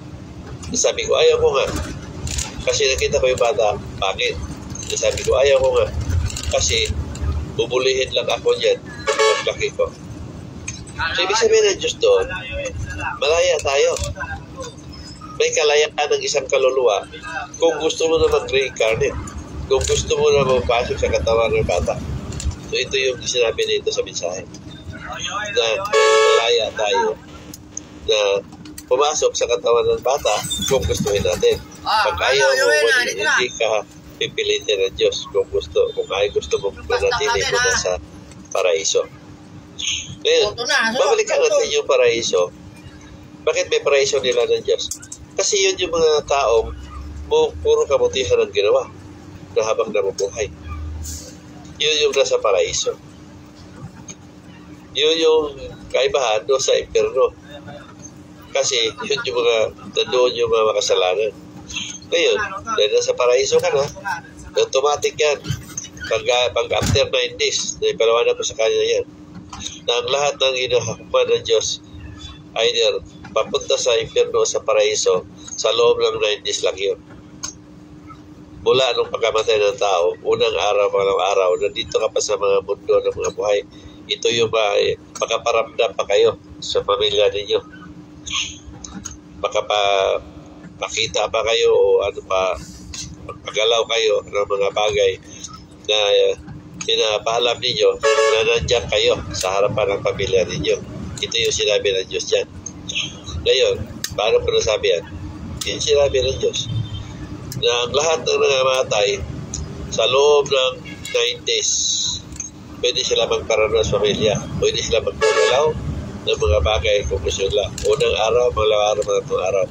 Pangatong araw, huli na magpagalaw. Kaya sa Diyos galing na mismo. Okay yun. Ito yung naranasan natin at nausapahan natin. Tayo mismo sa mga ninuno natin o sa mga pamilyang yumaon na, ito yung mga naramdaman natin. So yung sinabi ng Diyos, sa loob ng 90s, pagdating ng 90s, sinasabi niya na may isang araw akong extension, panahon ng pang-siyam na araw. Ibig sabihin ng Diyos doon, pang-siyam na araw, doon ka na husgahan ng Diyos. Yun yung pwede ka magkaramdam, magpakita. Yun yung sa 90s. Ngayon, pag 90s na yun, estimado niya pagkatapos mo magkaramdam sa ano man, pagsabi ng Diyos na kung baka ipasok ka na sa kulungan, yun yung pasok na. Yung gano'n. Pero ito, power ng Diyos, ito yung sinasabi ng Diyos. Bubuksan na niya ang pintuan sa impyerno. Sige, pumasok ka na. Wala ka, hindi ka pwede gano'n. Paano pumasok? Ito yung pinakita ng Diyos, yung pinapakita niya yung apoy, vacuum, yung parang vacuum ba? Yung hihigupin yung kaluluwa. So, parang naghihigup ng vacuum. Bakit ko nasabi ito? Ito yung nasa mensahe, ito yung pinapakita eh. Sabi niya, tingnan mo ang kaluluwang ipapasok ko sa impyerno. Ito yung pinakita talaga, actual. Ito yung sa mensahe. Nasa mga post ko yan. Ngayon, dahil na ipapasok sa impyerno, pagdating ng 9 days, ngayon, nasaan ngayon yung sinasabi nilang pamisa? Nasaan yung sinasabi nilang padasal para iligtas? Wala na. Kasi hinatulan na ng Diyos yun. Kaya nga ang Diyos nagpaalala sa tao ng buhay pa kasi nandito ang kaligtasan. Nandito sa panahon na to, nandito natin magawa ang mga bagay na gusto ng Diyos. Dito natin may pakita sa Diyos na nagbago tayo, nagsisi tayo. Ngayon, ang sinabi ng Diyos, na saan ang pagbabago at pagsisisi ng isang tao samantalang ulit ng mga bagay na ayaw ko. O di na dito sa buhay pa tayo, ang pagbabago, pagsisisi at lubos na paniniwala. Kasi paggawa pa natin eh. May pakita pa natin sa Diyos na makapagbago tayo. Luton. Makapagsisi tayo. Kasi nandun sinabi ng Diyos eh, na saan ang pagbabago ng isang tao at pagsisisi Luto na kami. at paniniwala samantalang ito ulit yung mga bagay na ayaw ko. O di ba? Ano to? Ito mga nagawa natin kasalanan, alam natin kasalanan, alam tayo ng kasakitan ng David, ginagawa natin. Diba kalinaw yan? So ngayon, dahil nandito ang pagbabago pagsisisi, yun din yung sinabi ng Diyos na tatlo lang ang kailangan ko sa tao. O, tatlo lang ang sa tao ha. Ang sabi niya, pagbabago, pagsisisi at tubos na paniniwala. Ngayon, pagpatay ng tao, magawa pa ba natin ito? Wala na. Patay na tayo eh. Hindi natin ito magawa. Yung gumawa ka ng kabutihan, wala na. Magawa pa natin yung naniwala ka sa Diyos, kaya ayaw mong gawin ito? Wala na. Magawa pa natin yung nagsisi ka, ayaw mo nang gawin yun kasi ayaw ng Diyos? Wala na. Kasi dito pagsisisi. May pakita ba natin sa Diyos yun? Wala na. Hinahatulan ka na ng Diyos. After 9 days, nasa 9 days na yung last day. So, ano mangyari sa'yo? Sa impyerno na. Wala na yung pamisa sa pare. Wala na yan. Padasal, wala na yan. Nahatulan na siya ng Diyos. Kaya nga Diyos nagpaalala sa tao, buhay pa. Kaya magawa pa natin lahat ang gusto ng Diyos sa tao. Ito yung guys, napakasimpleng paliwanag yan. Kahit hindi kayo nag-aaral, maunawaan ninyo yun. Kung bukas lang talaga ang pusot damdamin ninyo. Ano sabi sa akin ng Muslim? Believe ako sa nurse. Talagang na ipaliwanag ko ng malinaw. Kita ninyo guys, liwanag ako, wala akong pinabasa yun. Nagbase lang ako sa mensahe ng Diyos, kung ano yung mga mensahe ng Diyos. Na sinasabi niya, manggamot ka at mangaral. Iligtas mga tao. Guys, paano ko maturayan na ang mga lahat ng mga sinasabi ko sa inyo na mensahe ng Diyos o galing sa Diyos to? Isa-isahin natin guys para maunawaan ninyo. Tindihan ninyo. Nakalatag na lahat sa wall ko. Nakalatag na lahat sa social media, sa Facebook, YouTube, Vlogger, Pinterest, Twitter, at iba pa. Ano ang may ito? Ito mga testimony ng tao, guys, na ang boses ko makapagaling. Nakakita ako ng kasalanan ng tao, buhay man at patay. Pipila ko yan. Makakita ako ng taong buhay at masabi ko, mamatay ang isang tao. At makakita ako ng parating. Hindi lang naman 50 o 100 na guys ang nakita ko parating.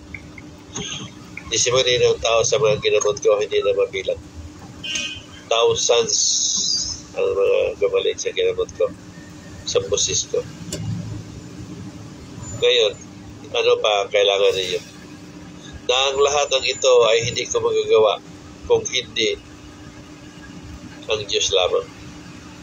Itong nagagawa ko, guys, ay backup ito ng Diyos para patunayan niya sa mga tao na tunay at totoo ako pinagutusan ng Diyos at kausap ang Diyos para magpaalala sa tao for sikap kami. Hindi mahirap intindihin, guys, kasi nakalatag na lahat yan. Isinusubo na ng Diyos sa inyo. Hindi lang talaga ninyo matangkap-tangkap dahil sa mga namulatan ninyo, turo ng mga pare at pastor ninyo na binansagan ng Diyos. Ang mga pare at pastor ay tinatawag ko silang nabiro ang kasalanan. Ito yung hindi ninyo matanggap-tanggap. Pero kung totoo na naniwala kayo ng Diyos, guys, buksan ninyo ang puso at isipan ninyo dahil walang ibang magligtas sa inyo kung hindi kayo mismo sa sarili ninyo. Walang ibang tao ang magligtas sa inyo. Walang pare, walang pastor, o hindi ako. Nung sinasabi ng Diyos, iligtas mo mga tao? Oo, sinasabi ng Diyos yan, iligtas mo kayo. Pero ang magligtas mismo, kayo mismo.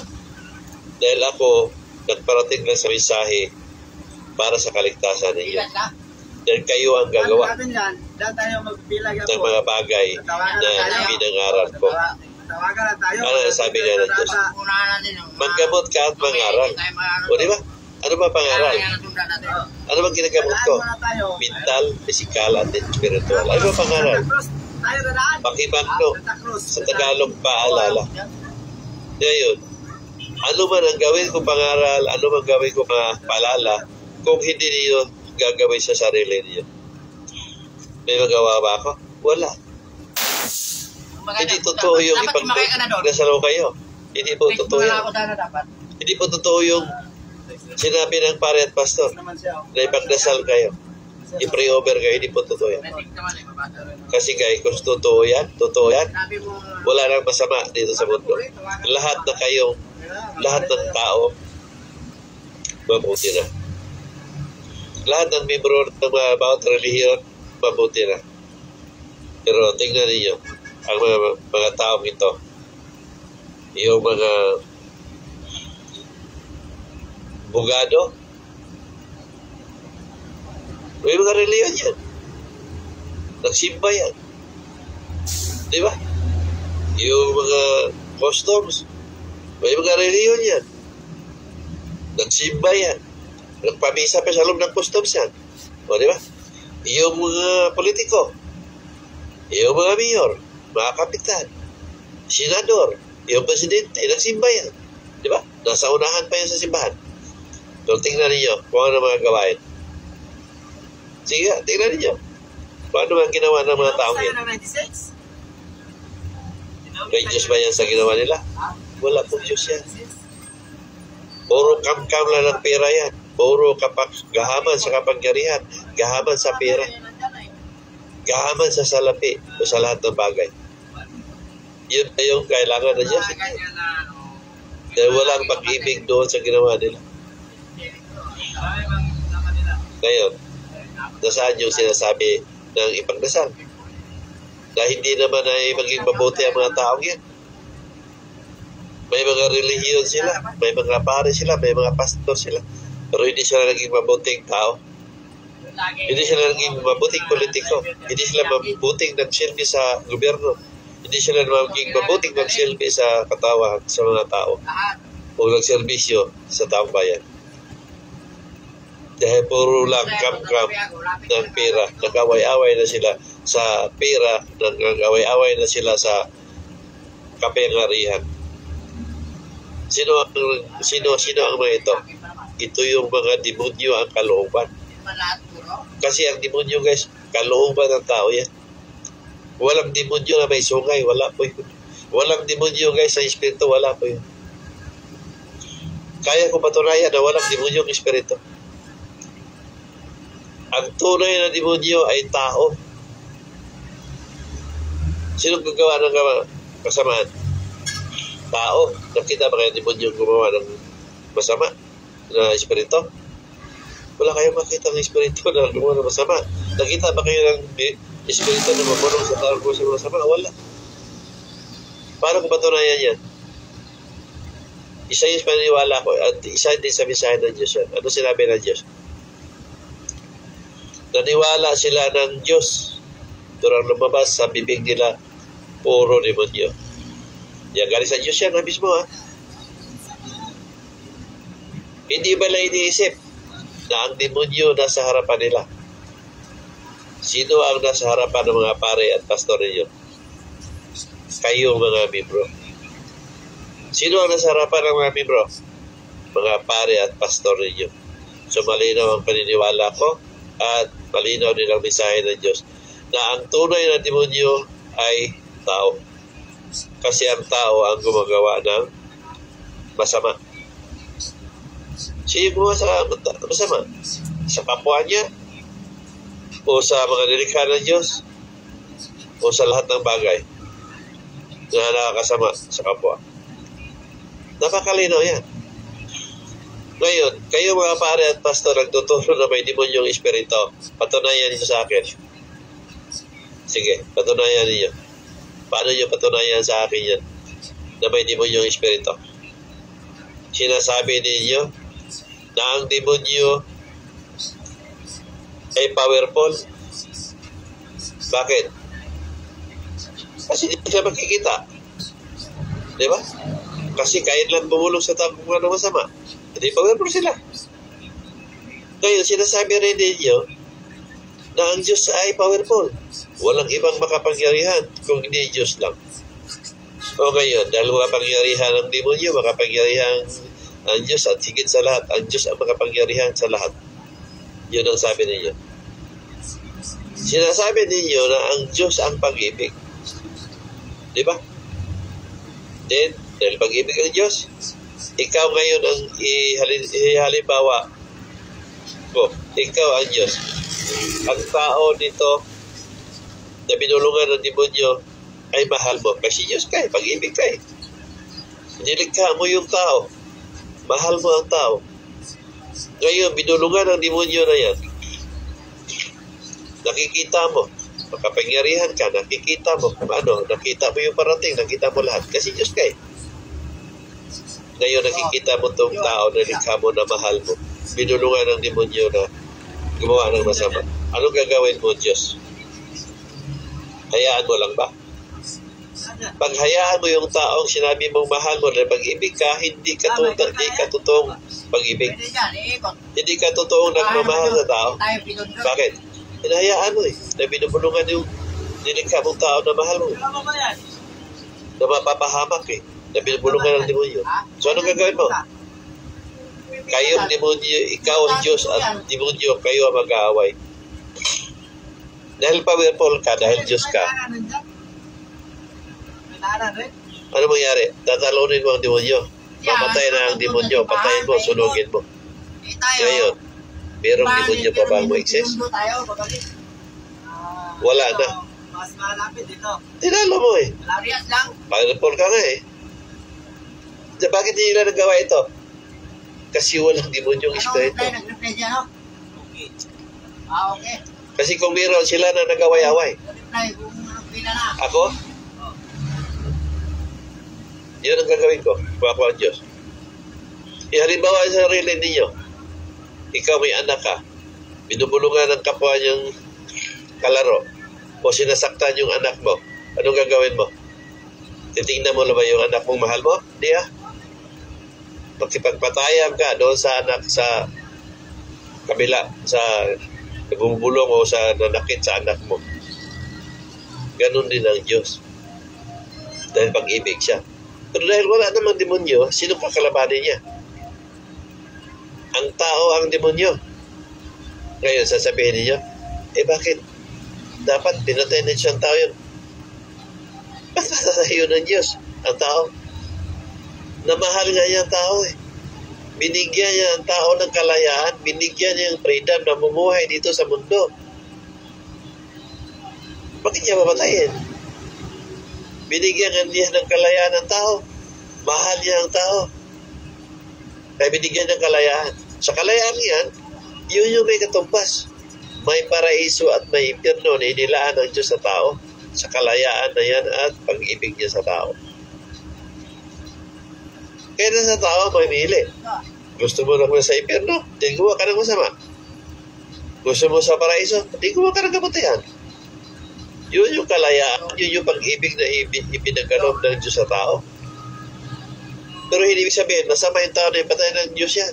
Hindi siya mamatay tao. Pag-ibig ang Diyos. Yun ang kalayaan, ipinagkaloob ng Diyos sa tao. Malaya ka, mamuhay kung anong gusto mo. Pero bago ka pa mamatay, lagi siya nagpaalala. Laging handa. O saan ang paghahanda? Hindi sa panahon ng hihingalo ka. Hindi sa panahong may sakit ka. Hindi sa panahong may trahedya. Hindi sa panahong natabunan ng hukay ang kalahating katawan mo.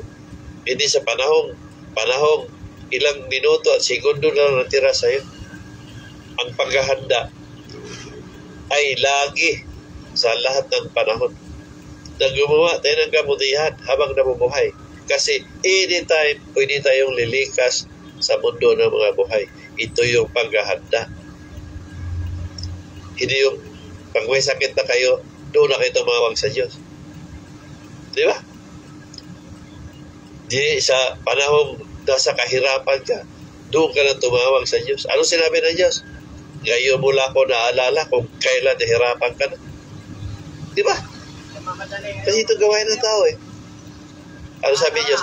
Isa sa ayaw ng tao, ang paniwalang may kapalit. O, di ba? Iyon yung kapalit.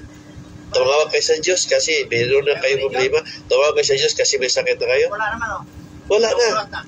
Pabayaan na kayo ng Diyos. Ay sasabihin ninyo, nasaan ang pag-ibig ng Diyos? Bakit pinabayaan ako?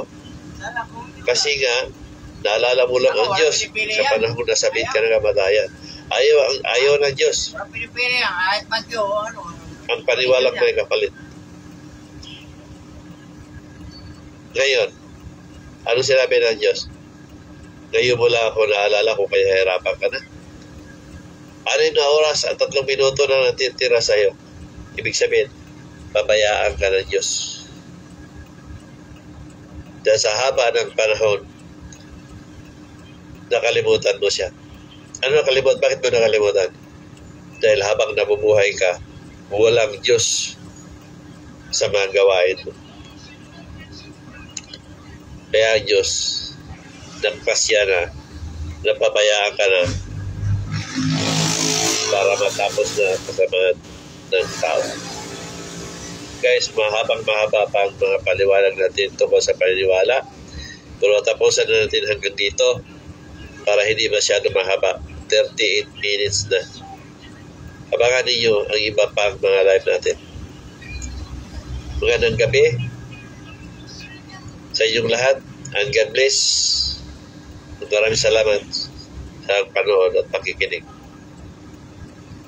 Maraming salamat. Sa mensahe